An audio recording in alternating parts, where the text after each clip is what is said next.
The crime and mystery genre is one of the best genres of all time. Unlike genres like action and comedy, this genre can get you engrossed into the medium. The only competition genre-wise is horror. The specific subgenre that everybody knows and loves is detective fiction. Whilst detective fiction has existed for centuries with stories like Suzanne and the Elders, it really reached its peak in the 1800s with the release of A Study in Scarlet. Released in 1887 by English author Arthur Conan Doyle, A Study in Scarlet is the first appearance of Sherlock Holmes and John Watson, who would go on to become the most famous detective duo in popular modern culture. The peak included a rise of lots of different detective novels. This period is generally considered the golden age of detective media, this being between World War I and World War II. And once movies became mainstream, we began to see a lot of detective movies and TV shows in the 1940s and 50s. We had lots of adaptations of Sherlock Holmes, a few Agatha Christie adaptations, and also that Doctor Who episode on the fucking Orient Express in space. It's great. But there's one movie in the detective and crime genre that stands out. One movie that not only changed sci-fi, but movies in general. And it's one of my personal favourite movies of all time.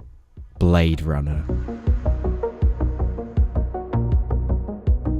Based on the 1968 classic sci-fi novel Do Androids Dream of Electric Sheep, written by Richard K. Dick, Blade Runner is a deeply interesting, thought-provoking and intriguing movie, which engages audiences even 42 years later. The film features Harrison Ford playing Rick Deckard, a Blade Runner. Blade Runner's jobs are to retire replicants, which are androids which look and think like humans. What makes the story so interesting are the themes of humans and machines, and the similarities between the two. It compares the line between man and machine. The definition of a machine is a device that doesn't have a choice in what it's doing and is uncaring, which clearly doesn't apply to the replicants. The main antagonist of the movie, Roy Batty, literally saves Deckard's life. You know, the guy that literally spent the entire runtime of the movie trying to retire him.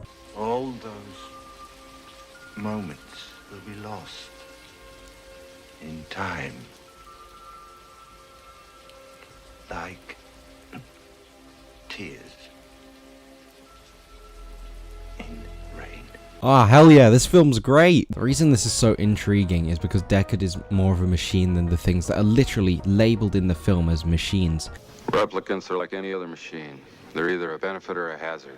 He literally gets called in to solve a case against his will, and when he tries to back out, he's told he doesn't have an option. It's truly one of the best films of all time, and in the conquest to research the history of detective media, I accidentally found one of my new favourite movies. Or at least The Final Cut is one of the best movies of all time. Personally, I'm not a big fan on the fucking narration on the original one. It's really annoying and removes all the subtlety. It's like a brick being chucked through a window.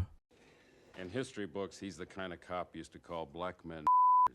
Oh, you can't say that! But why discuss a genre or a specific movie that could have changed stuff up? I don't have an answer.